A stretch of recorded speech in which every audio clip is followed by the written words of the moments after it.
before I share more about my own father, who knows when and how Father's Day got started?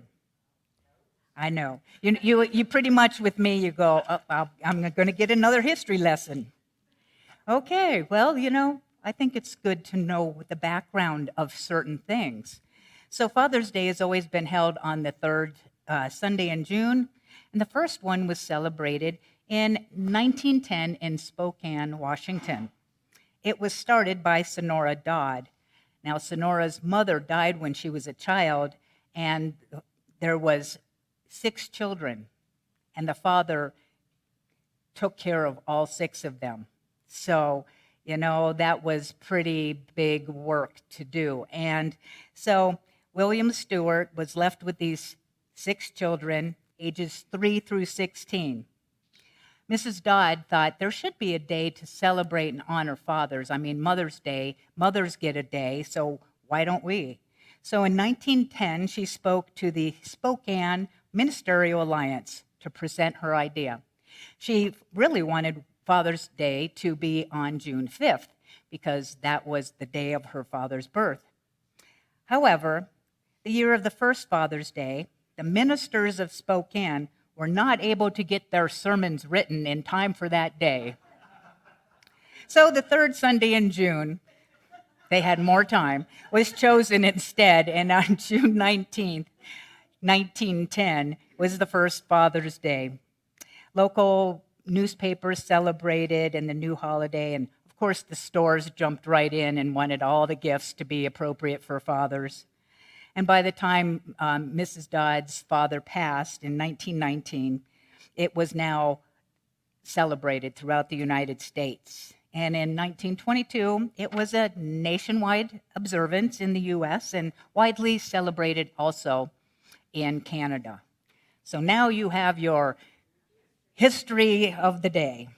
So I'd also like to share with you something entitled Today is for the Fathers.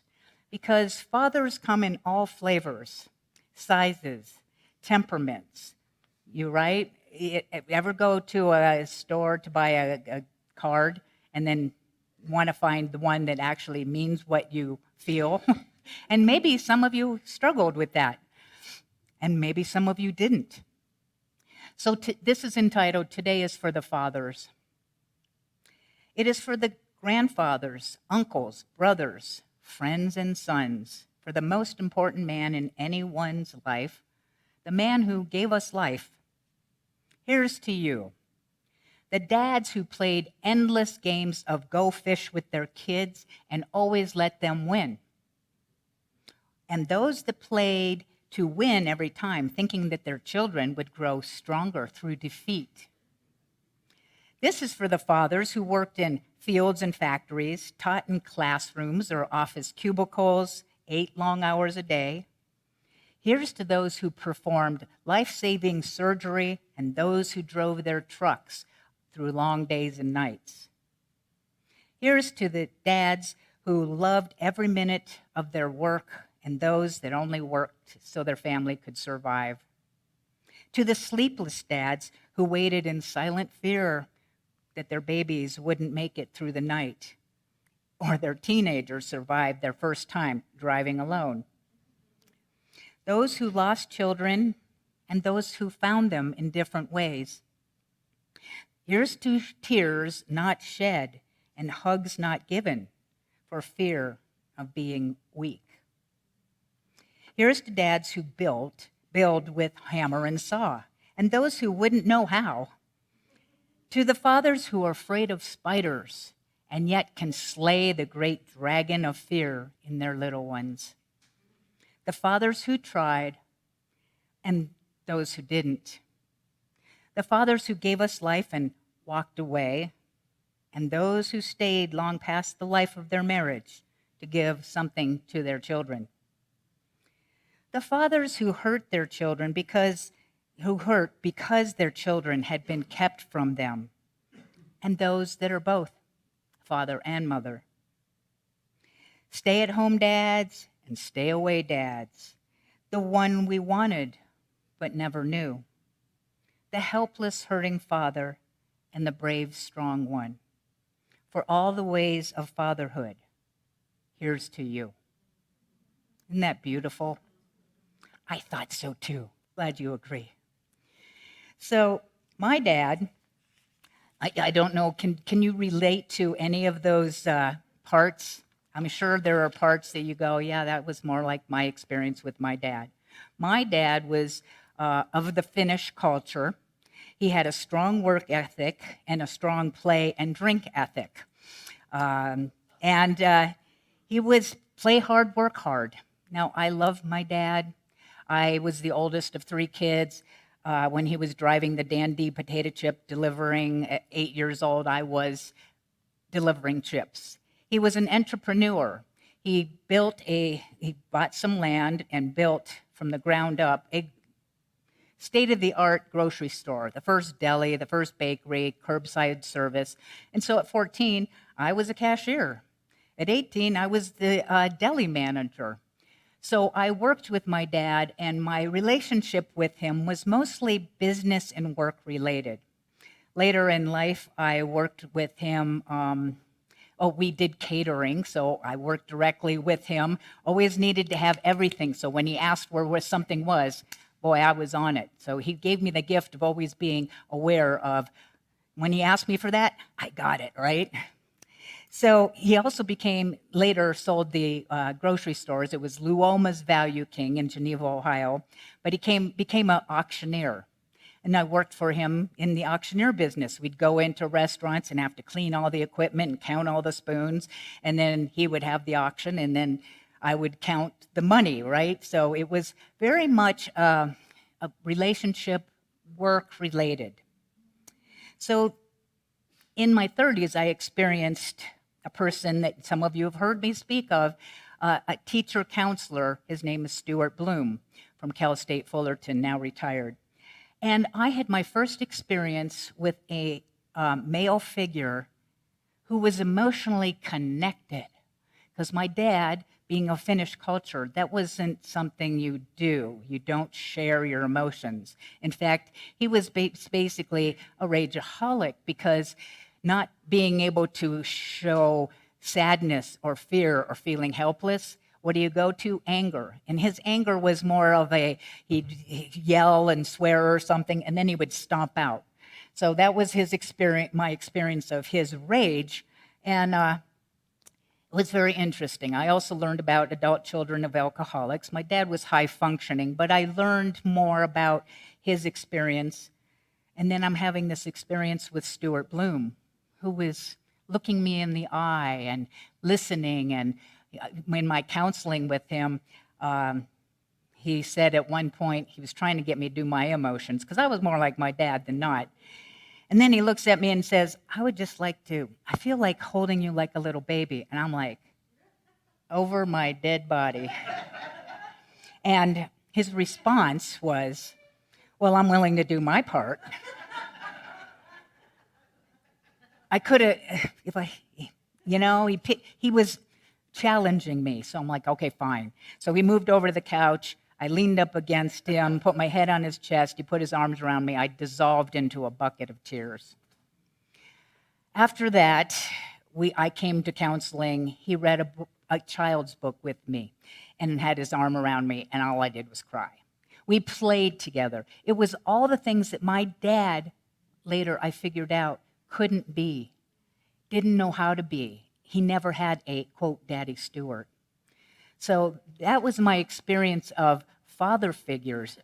I love my dad. He gave me what he could from his experience. And I'm so grateful to Stuart. Okay, getting a little dry here. So what happened is, when I finally got through my anger, my sadness, it was grief. I was actually grieving the dad that I didn't have, didn't even know that had been missing. And after I did the anger and the sadness with my counselor, Stuart, I finally got to that point where I did realize my dad couldn't give me something he didn't have. And my heart broke open. I was done with anger and sadness. All I had was compassion. I let go I let go of the hurt, the anger, and the judgment. Another word for that, forgiveness. Forgiveness is when you just let go of anything that stands in the way of love.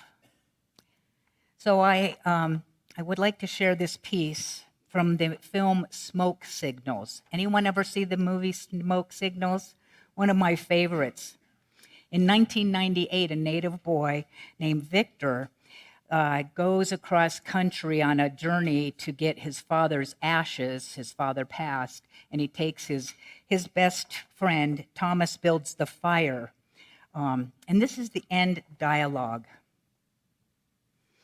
Forgiving our fathers. How do we forgive our fathers?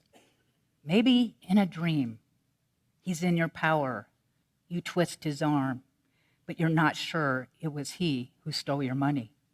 You feel calmer, and you decide to let him go free.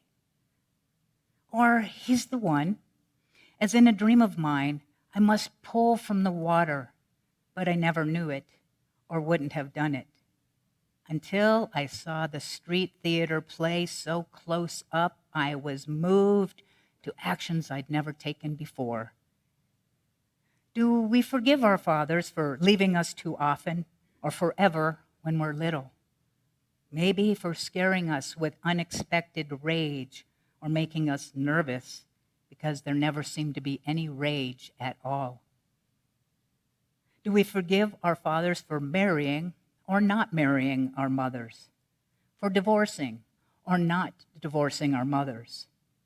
And shall we forgive them for their excesses of warmth or coldness? Shall we forgive them for pushing and leaning, for shutting doors, for speaking only through layers of cloth, or never speaking, or never being silent? Do we forgive our fathers in our age or in theirs, or in their deaths, saying it to them or not saying it to them? If we forgive our fathers, what is left? If we forgive our fathers, what is left? I love this piece. To forgive is a trait of a spiritual warrior. Today's talk is entitled Living as a Spiritual Warrior. Spiritual warriors forgive. It's to move through the anger, the hurt, the grieving to that place of compassion and letting go to set us free. Perhaps you have something to let go today, because whether you know it or not, you're a spiritual warrior. In Genesis 1:27, there's a phrase, and I'm going to unitify it. Instead of God created man in its own image, male and female, I've changed it to the divine created humans in its own image. Masculine and feminine, it created them. We all contain masculine and feminine energy.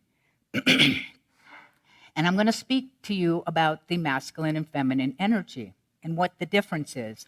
Now, as I speak these, I want you to remember it's not female and male. It's not a man and a woman. This is energy. So anytime, so I'm going to share with you when you are in your masculine self, your masculine energy, you're left-brained, you're logical, you're decisive, you're linear, and you're action-oriented. You plan and you build and you believe in freedom and autonomy and independence. You're very purpose-driven and monotasking. You're in your head more than not, and you're task and content-oriented, and you are focused. When you are in your masculine self, that is what you are expressing as. Your feminine self, when you are in your feminine energy, is when you are more receptive. You're flowing, you're reflective, you're right-brained, you're creative and intuitive. You're open. You're imagining. You're dreaming. You love intimacy and relationships. You crave security. You're a multitasker. You're figurative. You're in your heart.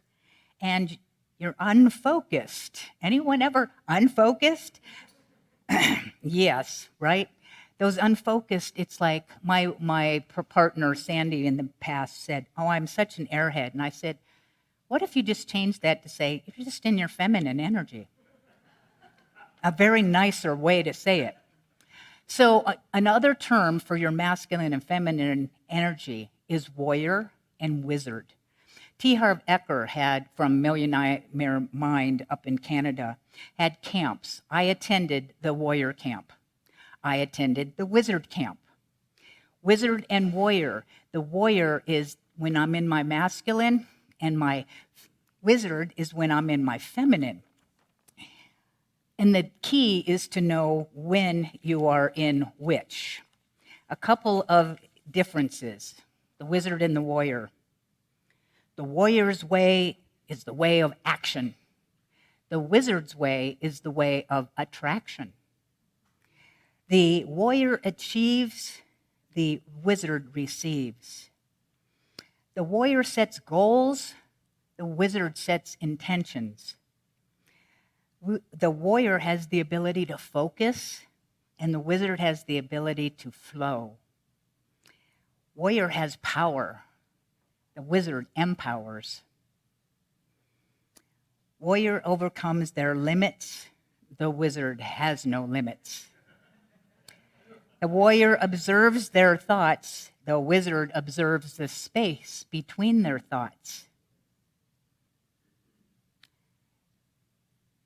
The warrior tames the cobra of fear. The wizard lives fully in the present where there is no fear. These are just a few.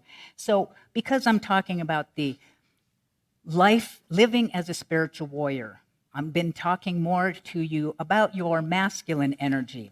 Here's a couple attitudes of the warrior self. I am a warrior. I act in spite of fear. I'm a warrior, and I act in spite of my mood. How about that one? That's like, I need to go to the gym. I don't want to go. Oh, well, that's too bad. You're going, because the warrior says you're going. I'm a warrior. I'm willing to do what's hard. I'm a warrior. I never give up. I'm a warrior. I'm willing to do whatever it takes.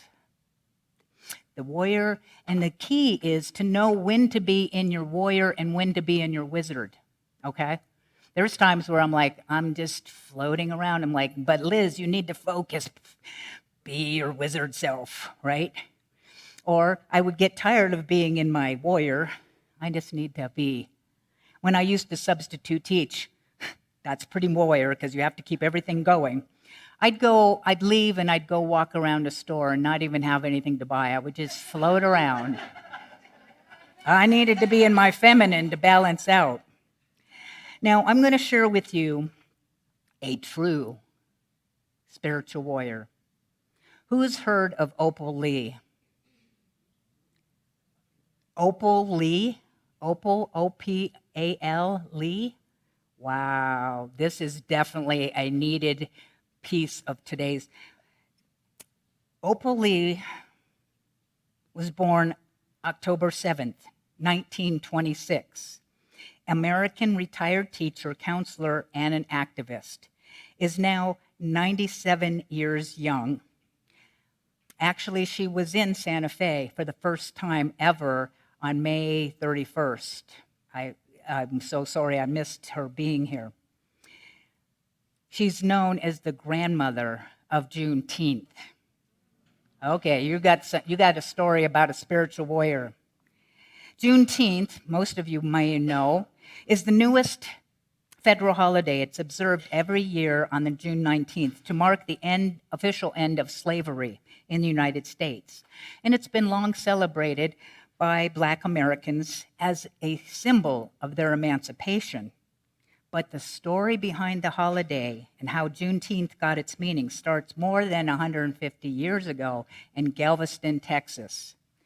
President Abraham Lincoln issued the Emancipation Proclamation on January 1st, 1863, as the nation entered the Civil War.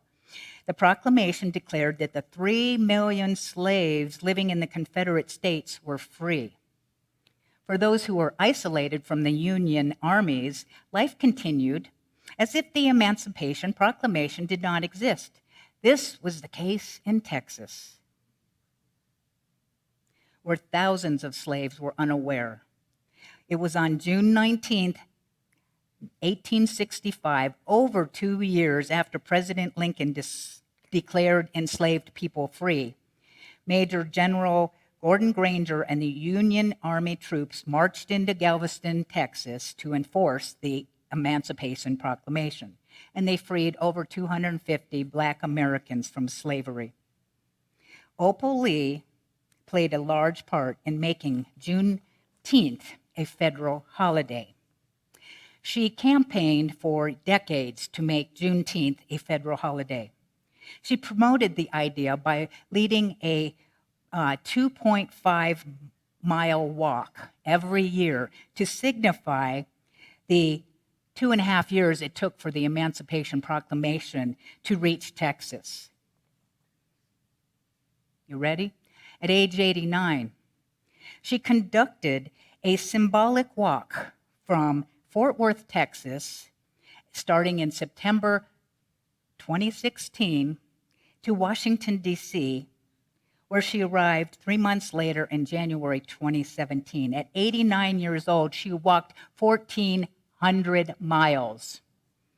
She promoted a petition and wanted to get 100,000 signatures. She got 1.6 million. It was on June 2021, at age 94, her efforts succeeded and the federal holiday was passed by Congress and signed into law by President Biden. So she is a spiritual warrior. She also was awarded on May 4th, 2024, this recently. She was awarded the Presidential Medal of Freedom by President Biden. It's the nation's highest civilian honor. And listen to this. A couple days ago, when she was 12 years old, in Texas, her family moved into a white neighborhood, okay? And what happened was, when she was 12 years old, there was an angry mob of about 500 people across the street. And they set her house on fire. And they got out and they ran. That piece of property has never had anything on it until Trinity Habitat built Opal Lee a new home on the spot where her family home was burned down by a racist mob 85 years ago. And she just got the keys given to her a couple days ago. I'm telling you, a spiritual warrior 100%. If you didn't know this story, I'm so glad you know it now. Anybody attend Juneteenth down at the plaza yesterday? Oh, come on. Okay. I'm sorry. No judgment. I went. I got my talk done and I said I got to get down there and sing and dance and play and honor the Black community and what they stand for. The truth is, Opal is a great example of a spiritual warrior, and we're all spiritual warriors. Anytime that you make a decision, you take action, you're focused, you are craving freedom, you're on task, you are in your spiritual warrior. One more part of that is tenacity. Perseverance is part of being a spiritual warrior. We've been studying the book, Divine Audacity, the 12 Powers, and this month was strength. And we talked about courage, and we talked about, what was the last week's? Good, I wrote it down. Stability. To be stable is strength. Courage is strength, and tenacity is strength. And here's the thing. Opal Lee was tenacious, was she not? She wasn't going to give up. This was going to become a law. And part of your father also demonstrated tenacity, because without his sperm reaching your mother's egg, you wouldn't be here. I couldn't resist, right? I mean, it was tenacious. That sperm had to get somewhere or you wouldn't be here. That's tenacity. Last but not least, a spiritual warrior doesn't run over people, bully people, or try to get its own way. A spiritual warrior is always humble and kind and looks out for all beings. Humble and kind. You're a spiritual warrior. Happy Father's Day, happy Spiritual Warrior Day, and happy Juneteenth.